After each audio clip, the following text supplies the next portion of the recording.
like speaking of the executives, veterans, and athletes, what do all three of those groups share?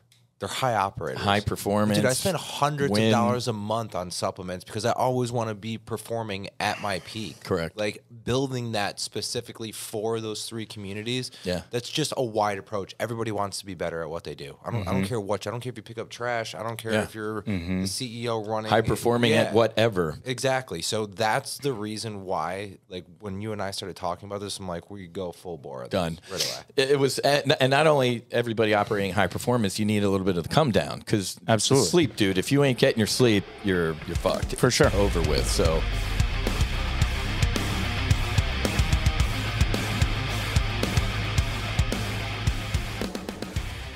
All right, folks, welcome aboard the Max Afterburner podcast. Ladies and gentlemen, we got the Three Stooges in the studio.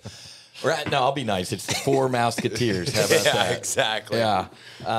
Or Eva. This is the Eva podcast. We got executives, we got a veteran, and we got an athlete. Not that you two or me aren't outstanding athletes. I thought you were going somewhere else with that A. Though. Joe used to be an athlete, apparently.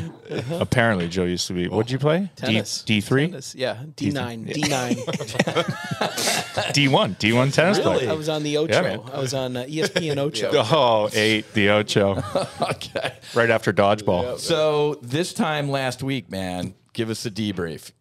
Oh, man. Your first flight in a fighter jet. Let's get it out of the way. I've probably told the story 1,000 times by now. It was the most exhilarating, amazing, indescribable experience of my life. Hands down, must do in your life. Once you're up there, it's fascinating. When you're telling me about ejecting, that got a little nerve-wracking leading into the flight, but it was spectacular, man. I can't thank you enough. It was out of this world. He did great. He did awesome, fellas. It was good. He didn't pass out like Cody. Unless in the break, took a nap. That was Dan. At the end, we got a nice three. If the FAA is listening, under 250 knots. If they're not listening, we were hauling chili into the break. Nice 5.5 to 6 G break, and I think he did a little DMT experience in the back seat. Yeah. A little tunnel. It was a little tunnel for sure. Tunnel vision. I heard Whiz talking to me, and I listened. He was like, "Oh, turn to your left." I couldn't see anything. That was like me with the warm-up cheese. yeah. He put me through it, and he's like, "You still there?" I'm like, I am now. Yeah. I'm somewhere. Yeah, I am now. Well, when he asked if I wanted to do the loop, I was like, "Nah, I think I'm good." I kind of lost. Oh, really? it You going didn't do into it? No, you did two loops. I did me drive. Oh, okay. But that was the other thing. I couldn't believe you let me touch that stick. Like, I don't know what. Yeah, I can't either. I thought fuck that was plane I was going to thinking? explode the minute I touched it.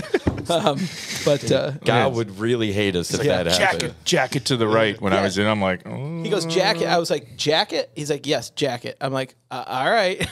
So, And he still didn't. yeah. Slap it. That's People- what I was that's told. what I Yeah, said. slap Snap it. it. Second time, yeah. if we go up again, I would. You got it? I would jacket it. All right, we'll for do sure. it. We'll do a day. Yeah, it Well, was we got a amazing. day coming up next week, October 17th? 18th. We got Yes. Quince coming. We got Dustin Lynch, country music star, man, going on tour with Blake Shelton. Just dropped a new album. I'm gonna be taking Nice. up in the jet, man. Nice. So It's gonna got be a big so day out at the hangar with no fallen heroes. But Joe Caltabiano. Caltabiano runs the Healing REIT, man, or along with these clown cars. I bring that up because me stumbling through your last name, you need a call sign. And I think it's Joe C9. I counted the letters in your last name. Okay, that works. C9. Weed man. Is Weed Man taken? Weed man. There's probably a million of them in this country. Why? What you need? I'll get you some. All right, you can be. You want to No, be weed man? C9's good. C9's Well, here's good. why, and not to bring us down, but we'll bring us back up. So one of my good buddies was K9. Glennon Kiergs, I can't even say it, Kiergsmeisterstein, something, it was K and 9 letters, right? So K9.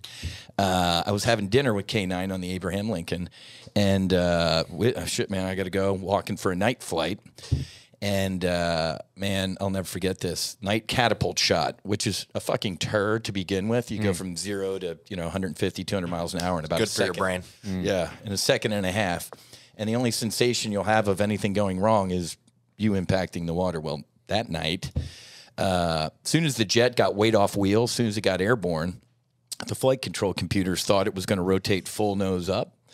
and overcompensated, and the jet rotated full nose down into the water. And he was gone, you know, fucking boat steamed right over him type of thing. So K9 doesn't even know he's dead.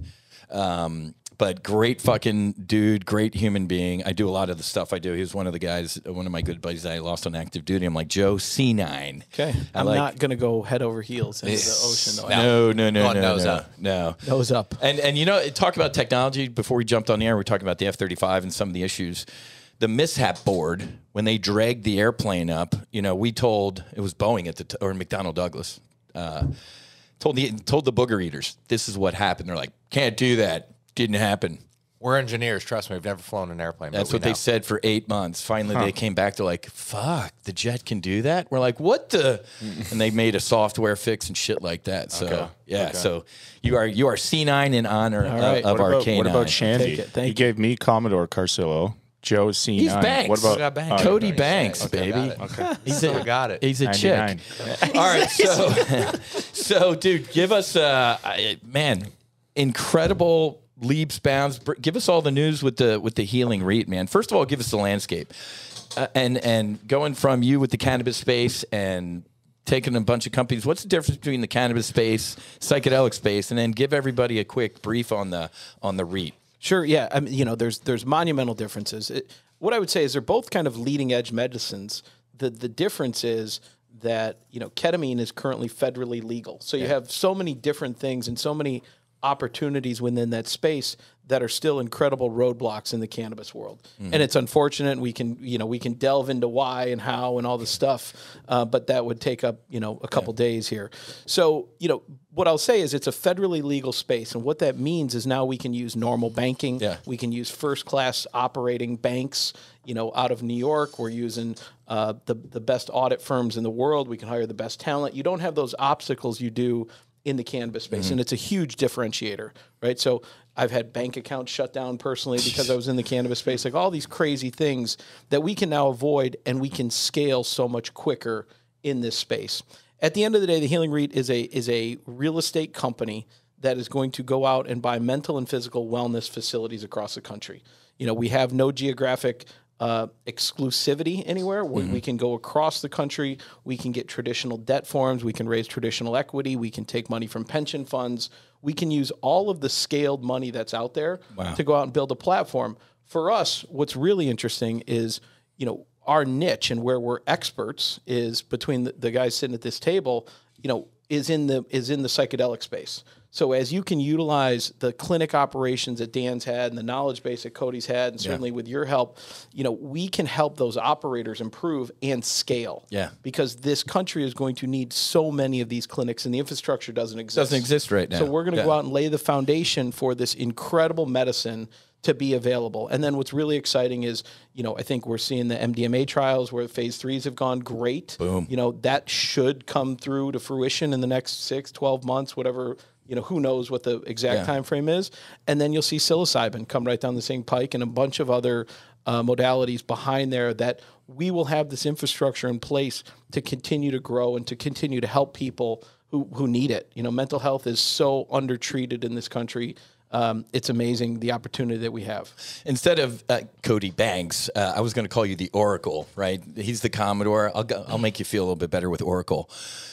Pivoting off his point, you're the 500-pound head in this space. You're like an AWACS, man, the radar plane. You see the landscape. Talk to us about MDMA. I had Rachel Newer on a couple weeks ago. She wrote the book, I Feel Love, the story of MDMA. She gave me a prediction. What's your prediction with MDMA? How's it looking? What's the battlefield look like? So PTSD is obviously first, right? We all know that. I think we're going to see a lot of off-label use for multiple indications after that. And I wouldn't be shocked. Obviously, listen, all of us have sat with medicine. One of the really interesting things is we're finding now with females that taking a small dose of MDMA before psilocybin has really opened up and kind of eased that experience a little bit. So I'm actually really curious to see what this is going to look like once Compass or Usona get a product through the FDA, if it's going to be some type of combination therapy. That's one of the things that's really interesting. But landscape-wise, how quick the industry has evolved. You know, when we started talking about this, 19, 20 months ago, I mean, Yeah. when we did our first podcast. Yeah, you're right. Kicking this around. Shit. It was just, Oh my it was just God, what, Mind man. Med. There were only a couple companies. You're right. Yeah. The scale of the operators, I always thought that our main focus was going to be these ketamine clinics.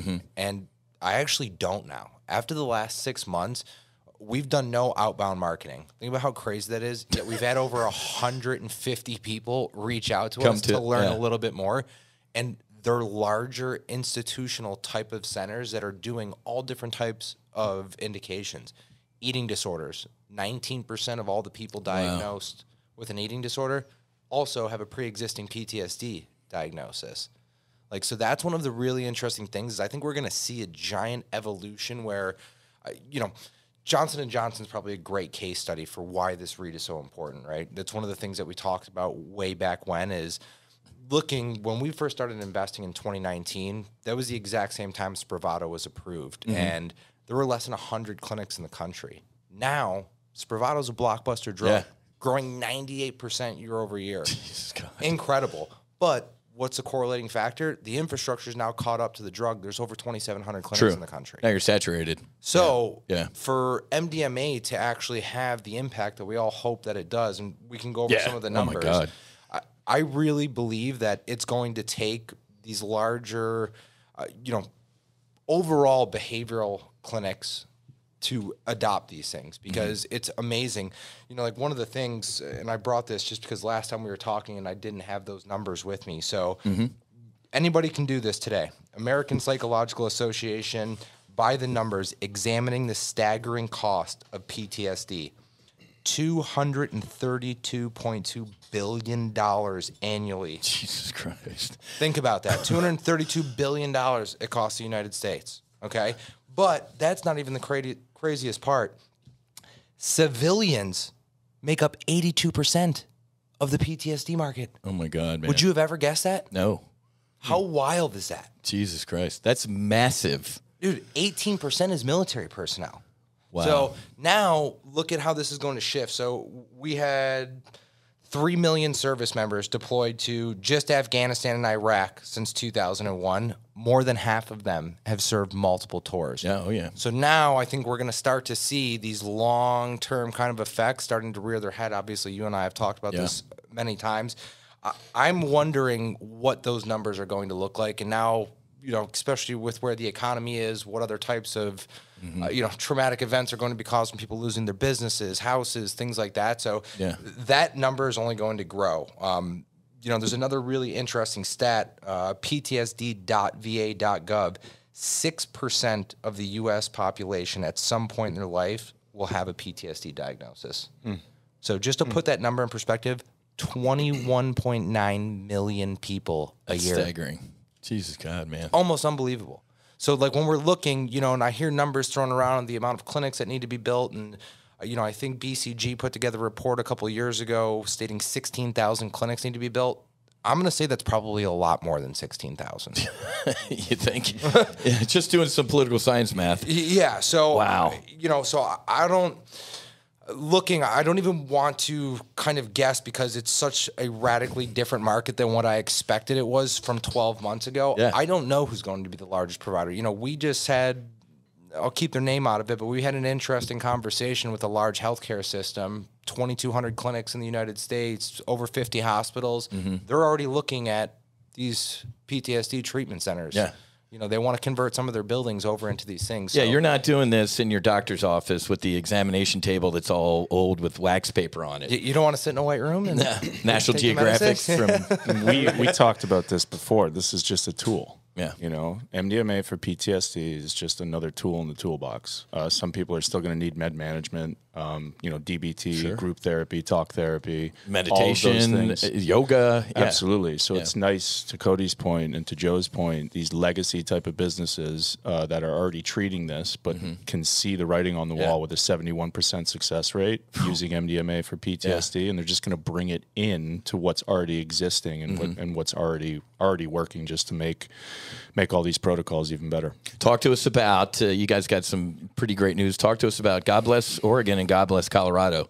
Talk to us about Oregon, man. What's on the horizon? So Oregon is, so Measure 109, it's open for business right now. Clinics started to open up, service centers started to open up in January. So what you have there is very much like, almost like a medical cannabis a system where you have licensed service centers, you have licensed facilitators, you have licensed manufacturers who grow the mushrooms very specifically, and then you have testing facilities. So if somebody wants to go and pay cash, we don't call them patients, we call them clients for very specific reasons. They can go to one of these service centers that's already operating, choose a facilitator to sit with, and go and do a high dose of mushrooms. And the reason I love that and why I support that is because that's full spectrum. These are full spectrum mushrooms, and that's the way that I got better. Is a full spectrum mushroom better than a synthetic? Absolutely.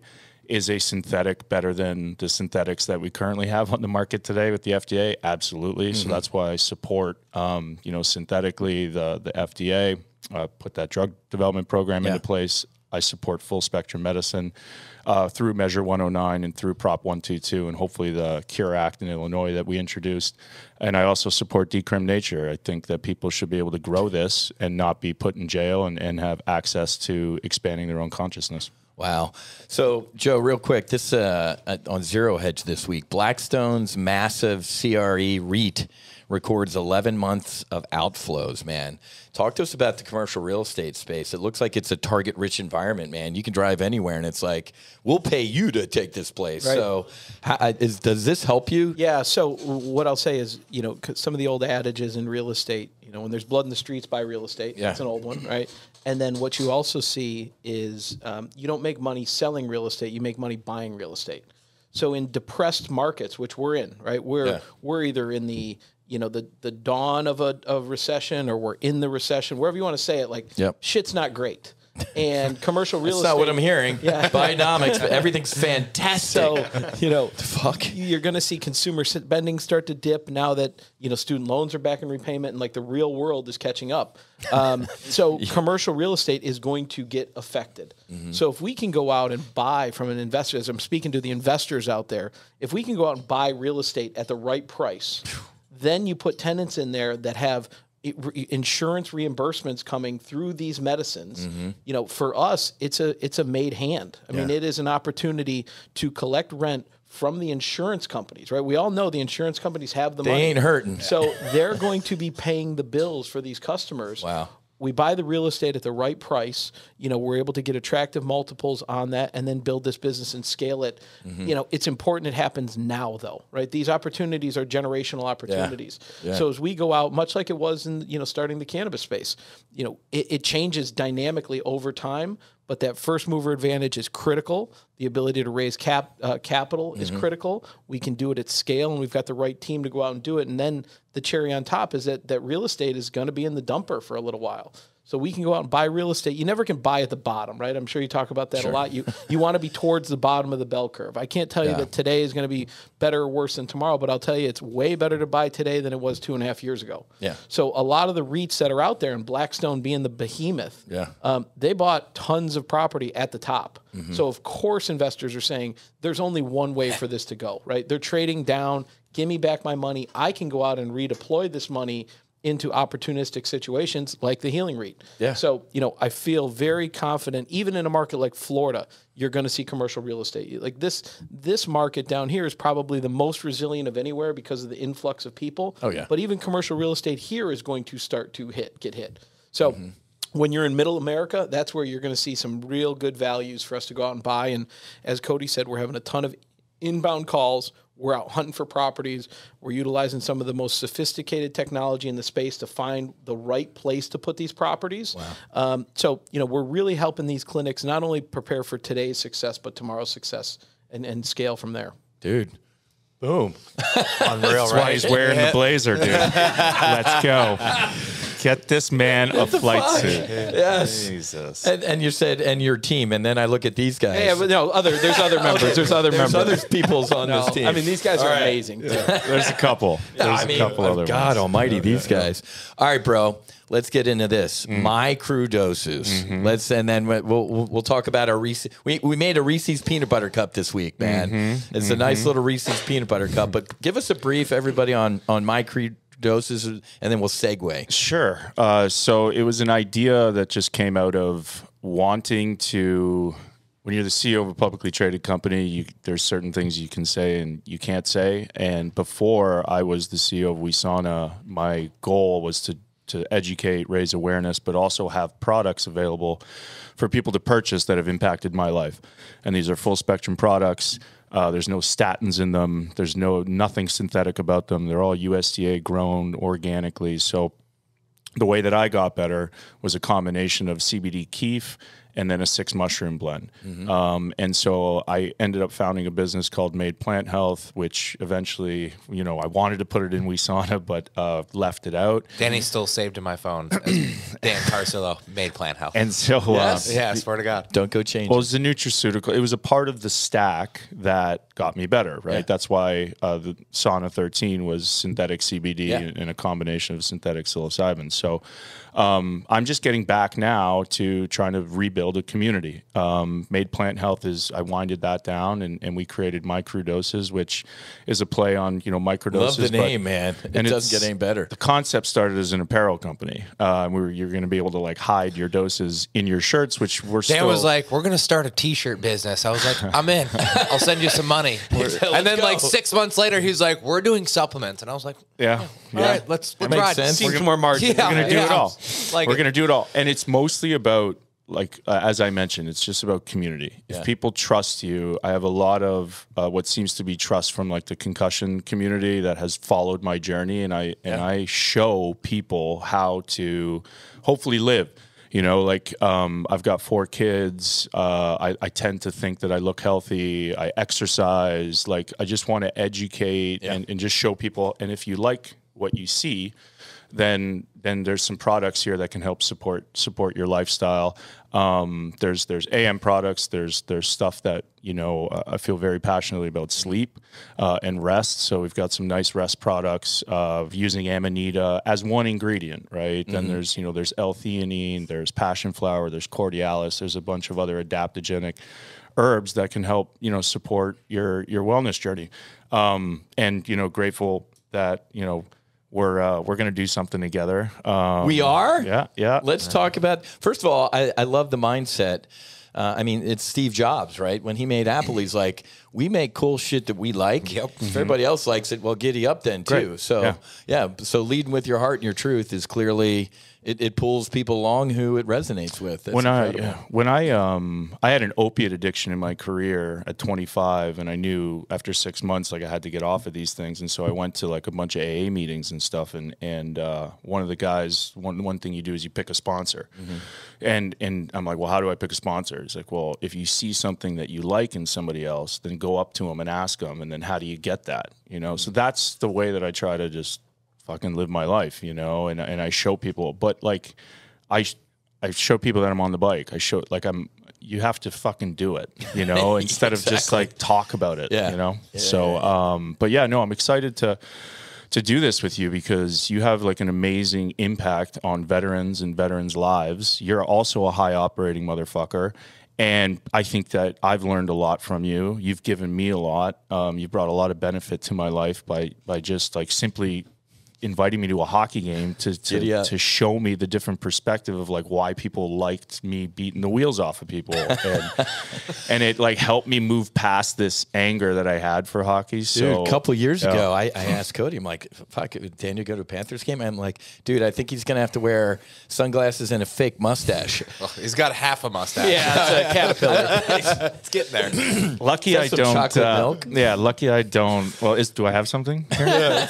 Lucky, I say that I don't care what people think. Obviously, I do, but I really, when it comes to that community, I did some things that I think were a mistake, but they were out of anger, frustration, sadness, Sure. and if my son wants to go and enjoy, and like now he has YouTube and stuff, so he's like, "Wow, Dad," like, and I'm like, "All right," and I can be proud of it. I can be proud of it. If I didn't have that, and if I didn't get sick, and a bunch of my friends didn't die, and then I didn't go to Colorado and do all of these things, we wouldn't be sitting here. Anybody's lives. No, so you correct. have to be, I made a post today. I'm just like, you're really grateful for my life, for God sure. winks, man. This is all a God winks moment. time. Can And you have your boy shirt looked- on though next time you do those meaningful posts? I mean, like, I think I had it on You today. did, you did. Yeah. I don't know. have to There was a zoom cold out. plunge. I have There was a to- cold Oh, yeah, there plunge, was a yeah. plunge. Yeah. Was it real cold? It looked like It was 42 degrees. Yeah. Shrinkage.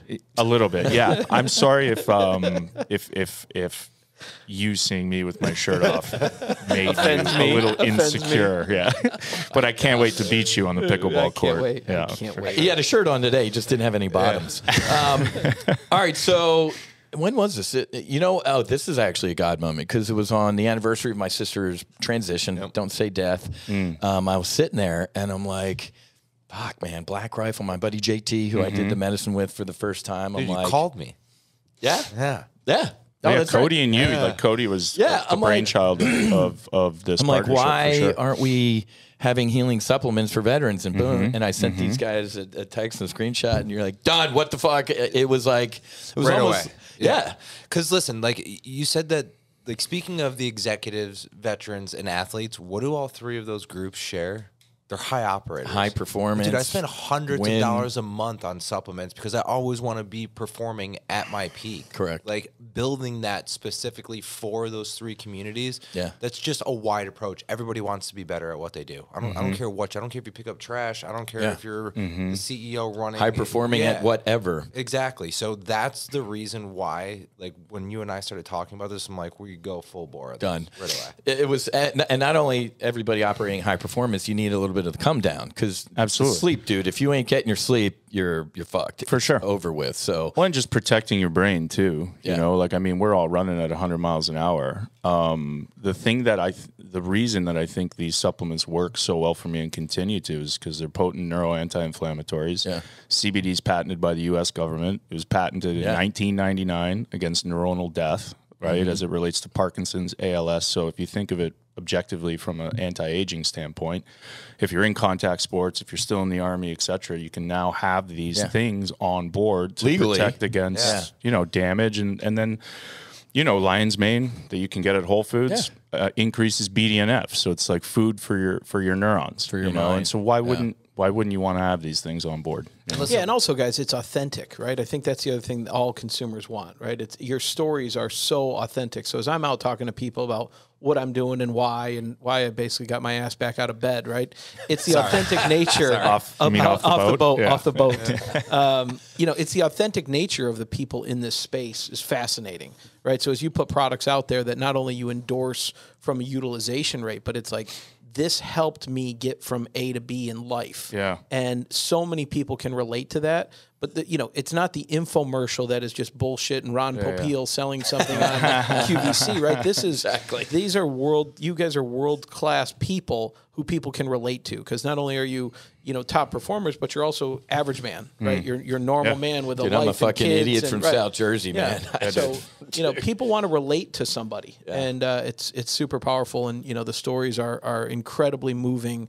It moves me every time I tell one of your stories, and I tell them often. So I should say too, I want to give a shout out to. you didn't have to raise your hand. Sorry, BJ. man. Brian McCaslin, CPG, beverage entrepreneur. He's been my friend now for 11 years. He's heading up the project. And then Jeremy Widman is our Dr. PhD J. biochemist. He's the guy who saved my life. And the things that he puts together and how he does it in researches, and both of those people are on the day-to-day with my crew. So I want to give them give them a nod. So so everybody gets a shirt here. There's go. a medium for Let's go. for Banks. baby. And tell who and what is this? So, This ladies is, and gentlemen, and Boys then- large for me. Boys large. I went Men's XL. small. medium, medium. medium for sure. Yeah. So, folks, if you're looking online, so Chad and Carrie, who run Mental Joe, probably two of the nicest people you're ever going to meet, putting down the ladder, pitching into the fight to save and change veterans' lives. So we're going to Reese's Peanut Butter Cup this. We got a little psychedelic in the visor, and then we're going to put the No Fallen Heroes logo up on the top left of the helmet. So we're announcing a joint that's yours, man, since somebody lifted yours. A joint venture between No Fallen Heroes and Microdoses, and we're hitting it pretty hard to try and launch by Veterans Day. So we got an AM, a PM, and a cat shot. Absolutely. Right? Yep. So we got Maverick Mind, we got Cat Shot, and then Night Trap, right? Because I told these guys, landing aboard the boat at night is absolute terror. It's as dark as the inside of a basketball, and you are fucking wired, and you got to fly your head through a 3-foot by 3-foot box essentially to hit that 3-wire. Decks pitching, low on gas. Fuck. Yeah. Carrying so you bombs. land. Yeah, exactly. No big deal. It's almost similar to like how Joe's probably going to feel standing across the court from me pickleball. today, right? Just shivering. As long as you have your top off. I'm so glad I'm going to be there. Finish your story. Finish your story, Whiz. Dude, he's a D9 tennis player, man. I might have some money on Joe C9. Yeah. I get $1 every time I hit you. Cat shot. $1 every time I hit you. Cat shot. Cat shot.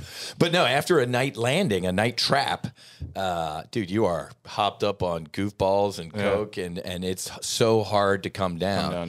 Now that I'm out of the Navy, I'll tell you, fuck, we smuggled booze aboard the boat because unlike the British Navy, grog is illegal on Navy ships, so we need some come down. So Dr. J's going heads down to make some cool shit. So folks, keep an eye out. No Fallen Heroes, Microdoses, launching some Maverick Mind, Cat Shot, and the Night Trap. And then we'll have the 2 T-shirts. So anybody who wants to reach out like on the socials and wants like an influencer box, etc. We'll the get lid that together. Yeah, and the lid. The lid will be great. So Carrie and Chad, thanks for the design and some of the artwork. So let's talk about the Do Good Ranch as much as we can, because at the end of this month we're having our first healing retreat in fucking America. Let that sink in, man. Awesome. I mean, that's been one of my personal mission objectives since, you guys are wearing the Top Gun Fighter Foundation. You guys are the original plank holders, man. Well. They commissioned that ship. And then obviously a little too fighter pilot centric with the name. So let's go No Fallen Heroes. We're going to do, and we've been to Costa Rica, we've been to Mexico. And every time I went out of the country, I'm furious that we're having to go out of the country. So we're doing our first healing retreat the end of this month in the great state of Colorado, with some help of your buddies. And I could not be more excited. So if you're interested in that, we're going to have some civilians. If you want to come, we're just going to ask you to round up a little bit if you can to help sponsor a vet and a first responder. But as much as you can, tell us about Quince and what they do out there. Yeah, so a former teammate invited me when he knew that I was suffering. I knew that Quincy had well over 10 concussions. We've known each other since we were 6, 7 years old, playing against each other, both in the NHL and in minors. And he was struggling. And so then, as you say, I just put the ladder down. And now, who's your head vampire? What do you mean? Come on, man. Lestat. Oh, because everybody. My head vampire. Come again? Brad Pitt or Tom Cruise? No, Riley Cote. That's right. Right. Yeah. He invited me there, and it's a Breck commercial. And tell 2 friends, and so on, and so on. And then like the other saying that I heard: to keep what you have, you freely give it away. So I invited Quince there, and dude, he's never looked better, felt better. He's completely woken up. He's helping other people now in Colorado. They're both in Colorado, which is great. Couldn't be happier for that introduction. So listen. And he's like skinny. Yeah, bro, you talk about transformation. When we were hunting elk with this guy in November of last year, he was probably, 40 pounds heavier. We seen him at the MAPS conference this year. Oh, yeah. Dude. So we were heavier than that? I was like, what the? He's thick. Like old man strength. That was the joke with Kyle all the time. Dude, if you got near him and he got a stick into you and you're on the boards, you're not moving. You're not moving. No, you're not. And you don't want to run into him. Like there were guys that you could hurt yourself hitting, and you just wouldn't. Nobody would hit him. Yeah. But hit him though. You hit him. Oh, buddy, I took a run for sure. I took run. I would take runs at him in practice. We would go hard, really hard. He in junior, he slashed my my nail right off, like in front of the net. And we were just like, well, because we were on two different teams. Yeah, well, yeah, we're on 2 different teams, and the coaches just at that point they'll send you out, and but he and he'll tell you this, like I didn't want to actually drop my gloves because obviously I would beat the wheels off him. And, that could affect our friendship. And I don't want any damage to this. That could affect our friendship, So we didn't take it that far.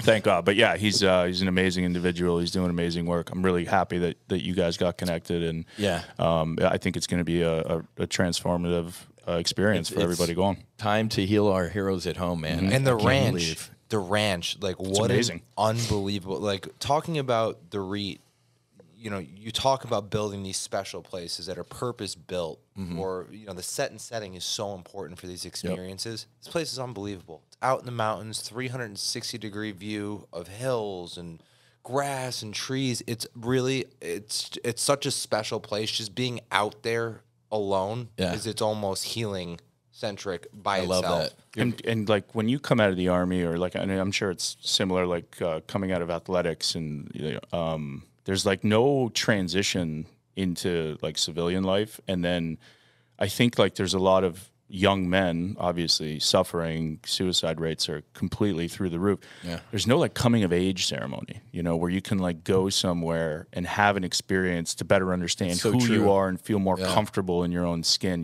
So like these places that are now being set up, I feel like, again, going back to like, you don't just have to be sick to access this medicine. Correct. Yeah. That's what I'm really excited about on the civilian and athlete executive front, for sure. That's awesome. That's so true, man. There's, you go to our director of medicine operations, Nicole Fox, went to Gabon to be initiated into a Bouidi tribe, and what a savage. Yeah, we do this stuff to our young men, and young ladies as a rite of passage and coming of age and wisdom and stuff like that. We don't.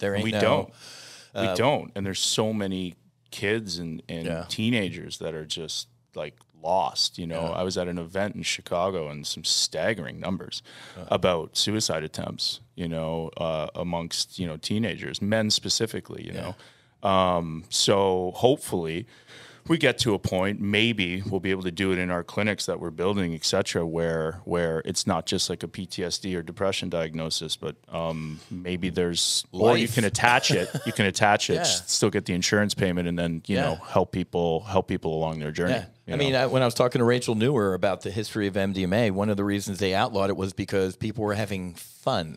The fucking Puritan aspect of America, like, wait, you're smiling and having fun? Well, it's clearly wrong. And it's not booze. Yeah, exactly. Right. Or cigarettes. Or a cigarette. It's something we can't regulate. Yeah. Mm-hmm. So, Joey, C9, I like C9, like C3PO, C9. Give us the landscape, man. We're on a podcast a year from now. Why are you smiling? Give me a 1, 2, or 3 year future picture, man, for the Healing REIT. First of all, is it the name changing, or what's the? Go ahead, Cody. Healing Realty Trust now. What is it? Healing Realty Trust. Healing HRT. Yep, HRT. HRT, Hostage Rescue Team, man. I like it. Oh, damn. I didn't even think of that. You didn't think about that? Yeah, no. You got like a well-regulated militia. He's just blocked by his night vision goggles. Yeah. He's just, that's all that's in his purview. I'm fairly certain the FBI's got a file on you, dude. You should know what HRT means. For sure. Why he's building his bunker. Yeah, exactly.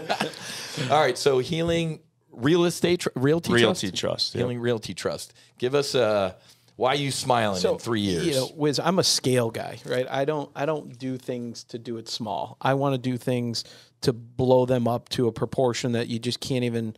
It's hard to even comprehend when you start it. Okay, so like ludicrous. Yeah, I mean, like I want scale. I want to grow something that's meaningful to create shareholder value first and foremost, right? It's amazing that we can also help people along the way. I'm a capitalist at heart. I'm the first to admit it. Yeah. I do. You have to do well to do good. Yeah. And I'm a big believer in that. I give back all the time, but I want to create something that we can really scale, really build some serious infrastructure. And unlike that Blackstone REIT that you're pointing out that's on the downward trend, I want next year where it's talking about inflows into this fund of an epic scale. So, I expect to have $1 billion in real estate under our belt in the next 2 years. I want to do it on a big scale. I think we can. I think this industry is ripe for it. I think we're in the right place at the right time. And I think, the team that we've got in place and all of the mission that we're talking about is just so powerful. So, that's kind of my prediction. 2 years, I love that. $1 billion. I think I used this before. Gandhi meets Gordon Gekko, right? It's funny because some people are like, oh, making money in the healing space. I'm like, come on, dude. If you can save and change lives and make money, dude, that's the ultimate fucking win-win. You can't do it without money. There's no way you can do things without money. Pixie dust and fairies and unicorns and hope. Dude, that's I all, get it. all that I see now, like on Twitter or X, is everybody's like, I cannot believe people are charging this type of money for this treatment. It's like, dude, how do you think all of this has gotten to the point where here. it is? Yeah, like, you want to treat a lot of people. Guess what? It's not you going to sit in a hut on the top of a mountain somewhere. Exactly. Dude, like, look at the numbers we're talking about. 21, almost 22 million people a year. Everybody's not pilgrimaging to Colorado or Gabon or Mexico. It's just not going to happen. That infrastructure needs to be built here. Correct. Money is what drives that. You want to donate money? Yeah. Guess what? Most of the time, people that are wealthy are the largest donators. True. That's a great point. Absolutely. You give back. When I was young, I had leukemia when I was a kid, and I think I've told you guys all that. 7 years old, had leukemia. Every kid who beats cancer, and I'm fortunate to be here, and I knew plenty of people who aren't here. You want to cure cancer. There's two ways to cure cancer. You become a doctor or you donate a shit ton of money. I wanted to be a doctor. I went and set out to be a microbiologist, pre-med major in college. I realized very quickly I wasn't going to go to 4 years of college, 4 years of med school, 3 years of peds, 2 years of oncology, and make my first $1 at 40. I decided I would make a bunch of money and donate a shit ton of money to try to cure cancer. My man. So, that's the mentality you've got to have. And I give a ton of credit to the people who are out there helping and being on the front line. That's not my skill set. My skill set is to create capital, is to create scale, and then go out and help the missions that I feel are important. And this is mental health is, everyone has experienced it. So to be able to give back to it is amazing. And I look forward to do some really cool things along the way with it. And I say this often, trauma is trauma. Yeah. Don't trauma shame, don't trauma grade. Don't sit here and be like, well, I didn't get, 10 concussions, or I didn't see K9 die on a night catapult shot, dude. If something hurts you, it's hurting you, right? Yeah. And to your point, if you're like Susie cracks me up. She's like, I really didn't have a shitty childhood. And I'm kind of okay. I'm like, fine. Great. But she still went and 99.9% of Susie's trauma is Whiz induced. So we had to unfornicate. Well, thank God we don't have the wives here for this podcast. We had to unfornicate some of that trauma. But to your point, when she went to the Mission Within, love Doc Martine and the Mission Within, God bless those, changed my life. But when she went down with some Navy SEAL wives and some Ranger wives, they did a little MDMA as a heart opener, and then boom with the psilocybin, because Doc Martine's like, yeah, if you do a nuclear dose of psilocybin, it can hit you like a ton of bricks. Sometimes can be traumatizing almost. Exactly. It makes it a little worse. So a little MDMA appetizer never hurt anybody. I forgot, and I mentioned this, or we'll talk afterward when we're crushing some sushi. My sister runs Dune Capital in New York, which is a big fucking massive REIT. Wait, what? Yeah. I was talking to my sister. She's like, what are you doing? I'm like, I forgot. I mean, it's family. So she runs Dune Capital with a couple former Goldman guys. She got. I look forward to meeting with her. Yeah, dude. Thanks.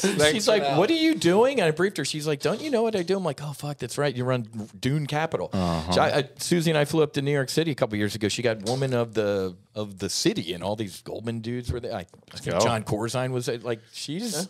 Yeah, we need to talk. So you got to talk to my sister. Thanks, Whiz. I know you guys have been struggling, getting this thing off the ground, and had to go get Joe and make him do the heavy lifting. My sister also runs one. No big deal. Yeah, no big whoop. Yeah, so Kia Buckley, I'll hook you guys up.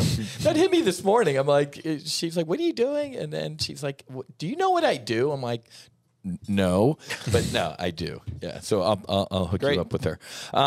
Okay, what else? I think that was it, man. What time is it?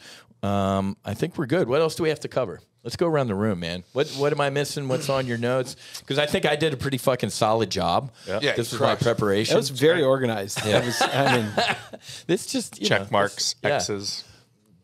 One of the last points that I want to make is just to put this in perspective. The wars in the Middle East have cost the United States $3.6 trillion. Okay, want to put that number in perspective. Then, when you look at the amount of money that is going into things like PTSD treatment or any type of behavioral mental health condition, whether it's alcohol use disorder or drugs, we really need to make sure that the same money that we're spending on training people to go and do some of the gnarliest things a human being can do, and then coming back and being like, hey, good luck. That's one of the reasons why this mission is so important to us. And that's one of the reasons why, like, when we looked at this and we were originally talking about, straight psychedelic clinics, the overall expanding theme of the mental and behavioral health infrastructure in the United States needs to be rapidly redone. Yeah. So, obviously donating to No Fallen Heroes, very important. Keep a lookout for our next round. I think that might be coming up sooner than later. So for the REIT? Yep. For the REIT. But for this round, you'd have to be a qualified investor, right? Yep. Which, let's just take a little bit of a tangent. It fucking cracks me up that the government, who's $33 trillion in debt, is going to tell you how you can spend your money. And they can't balance a budget. We seize 30% of your fucking money from all of our citizens, and but we'll tell you what's a qualified investor. Interesting stats. We just talked about that $3.6 trillion that were spent. Do you know the last time the United States had a balanced budget was 2001 since we started spending that money? Yeah. Oh, shit. Dude, how wild is that? Before the global war on terrorism and the defense industrial complex, baby. Revolving door between the Pentagon and Raytheon and Boeing and fucking all these weapons companies, man. Yeah, it's wild to think about. So, hey, before I forget, so with the VA, I mean, in these healing clinics, it's got to be veterans too, right? So we're looking at land around VA hospitals. Yep. I mean, I'd love to do Good Ranch too, but and we'll be going there a lot, but why aren't we need to be healing our vets and first responders in these places, correct? Absolutely, I mean, what the fuck? And the difference between Prop 122 or a decriminalized city where people are gifting medicine is that it's cash. In these clinics, it's all insurance remunerated services. So like if you have insurance, it's going to cover a lot of these treatments and the cost. So I think that's the big difference between, the full spectrum programs and statewide programs and the treatments that are going to be done inside of our buildings. So we actually should have expanded on this. You probably heard Joe talk about that proprietary data that we have. Yeah. One of the foundational pillars of this company is we have aggregated every piece of data related to every VA clinic inside of this country. And I don't think people understand how important that is, because now we can sit down and we can look. You see all these areas, whether it's the Midwest, the South, where there are very high rates of enrollment, but they also, which is a strange correlation, have some of the worst infrastructure for their VA clinics.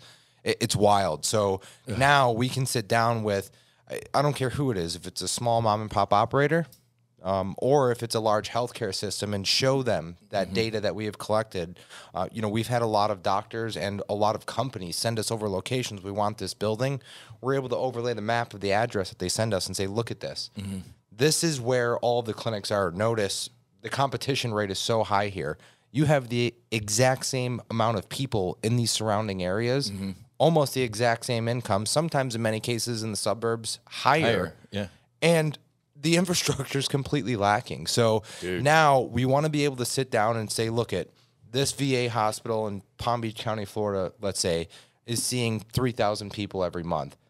There's one or two behavioral health centers that offer services for PTSD treatment outside of here. And obviously we all know Paxil is being prescribed currently. 11% success rate, obviously suicidal ideations, a lot of terrible things, but putting these in the correct, for multiple reasons. Obviously, listen, like Joe said, capitalist, you want to make sure these guys are going to be paying their rent to the REIT. It's the most important thing to protect shareholder value and to make sure this business works, to treat as many people as possible, but providing access to the most people is the foundation of this. And that's why having that data is so impactful, because as we're going around the country and looking, you're seeing all of these holes. So fixing that is, listen, it's a beautiful thing. You're making the money data and don't you're doing lie. good. You're seeing it's literally a radar scope, man. This is the target. These are the targets, man. Yeah, so I'm glad you brought up the VA centers. It's a really important piece. Yeah. How veterans are typically, you hit me with a stat like a while ago. Is it they get their treatment within what, a 30-mile radius? Yes. Most of the VA centers? So 96% of all veterans receive treatment through TRICARE, so outside of the VA, through a participating center within 30 miles. So we have developed software now where now we can go around every single VA hospital and put that map into perspective. Wow. So when they file to get that TRICARE billing and bill the VA insurance, now we know they're within that center where they're treating their patient You population. tell people what the TRICARE network is quickly, So if you can. yeah. So Then give us your background. So a couple decades ago, obviously, listen, everybody's heard horror stories about treatment at the VA and, how access to care was so slow, was maybe subpar. So one of the amazing bipartisan things that Congress actually did is they allowed outside care centers that aren't a part of the VA to still bill through VA insurance. Correct. So having that access is one of the most important things, because now if the VA is slow to adopt, maybe the budget isn't there to build out these specialized centers for these long duration, experiential medicine type of centers. Now we can just have a doctor that's in the area that maybe already treating people for PTSD in a lot of cases that are already billing for this. Now they can open up these centers and they're within that area where they're not going to have to move, and they're going to make sure that their practice is still successful. And again, back to the access. More people that are getting treatment, the less money it costs taxpayers, the less money it costs the government, and more importantly, the family costs. I think that's one of the things that's, not really talked about a lot. PTSD is an interesting thing, right? Because it's, I believe, the highest comorbidity disease that there is. So most of the time you find, we were talking about the eating disorders, 19% of people with eating disorders have an underlying something else PTSD diagnosis. Alcohol use, 46%. So double an eating disorder, more than double. Oh, my God. PTSD diagnosis. Drug abuse, whether it was sexual assault, whether it was things related to their service in the military. So all of these things are correlated, and the cost that provides on families is a very high thing. So while we can look at it from a tax perspective, the human capital cost is huge. It's you can't put a price on it. It's physically impossible. I think that's like the next war. Who wins with human capital? Like what's the healthiest country? There's countries now that are banning like GMO foods, etc. Right? Like, and so if we could fix this, and the REIT could take a big chunk of helping people, expanding access, the more people we can help, obviously the more revenue, the more centers we can build. And then it comes right back around to helping even more people. Yeah, new therapies coming online too. A lot of things we're talking about aren't federally legal yet, right? I think it's important to clarify that. And, and we look forward to the day that they are. For us, it's making sure that the clinics that we're doing are utilizing federally legal medicine. That's where insurance reimbursement comes from. Correct. But that's expanding, right? So what we can all do is stay on top of your senators, stay on top of your congressmen, making sure that these medicines are getting pushed forward. There's some great bills out there to do some of these things. There's great studies that are happening. So stay informed on some of the medicines that are coming. And we're at the tip of the spear for this, right? And it's a dirty machine, right? As Paxil's what do you call it, wears off, their the patents. Yeah, the patents wear off, right? They need another drug. Absolutely. It should be these drugs, right? And that's great. It's self-serving to them, right? They're out for their shareholders' benefit. But as these new medicines get introduced, they're going to generate revenue for them too. And then there's going to be a need for the next one and the next one. And hopefully it's trending towards the medicines that we all feel are most beneficial for the people, not some, pill that gets put together in some lab somewhere that's not, right? Not the next Paxil. We need the next psilocybin. Yeah, correct. It's not definitely not a Band-Aid. Yeah, this is a cure for people, right? Speaking of that, it's funny that you brought that up. Talking about Paxil, look at Mindset Pharma. Right, their lead indication, they just got acquired by Otsuka Pharmaceuticals. Their largest revenue-producing drug was in general anxiety disorder. What is Mindset's lead candidate? General anxiety disorder. And guess what? Otsuka's patent runs out in 24 months. Right. On that. So that is 100% what is going to happen. So, when people talk about, oh my God, they're capitalizing this industry and it should be for the people. Dude, you want people to get treated and you want to expand access, all of these buzzwords that everybody loves to talk about. That's how you do it. It takes billions. Yeah. It takes This is billions. the way. Not tens of thousands of dollars, not millions of dollars. It takes billions of dollars. Correct. Think about ketamine, like we were talking about earlier. Johnson & Johnson is one of the largest companies in the world. Yeah. And it took them 5 years to get And a shit pot of money. to get millions of people treated. These aren't magical correlations. Like, these things happen for a reason, and there needs to be an actual infrastructure in place if you really truly want as many people as possible treated. Yeah, and that's the dirty secret, right? You asked early on in the podcast, Whiz, about the difference between cannabis and this. They have not figured out how to capitalize on cannabis, right? Exactly. So this industry will lap cannabis. It will be running circles around that industry because it's benefiting the big pharma world, right? Correct. The lobbyists that work for them have a lot more money than a lot of the other lobbyists that exist. So you're going to see this go quickly. This is not an if, it's a when. And it's happening now, and it's going to happen faster and faster and faster, and it's exciting to see. So, more access to medicine. We make some money along the way. We help some people. It's a pretty exciting time. I love it, man. All right. Well, the sushi's calling. Let's go. Commodore, Banks, C9.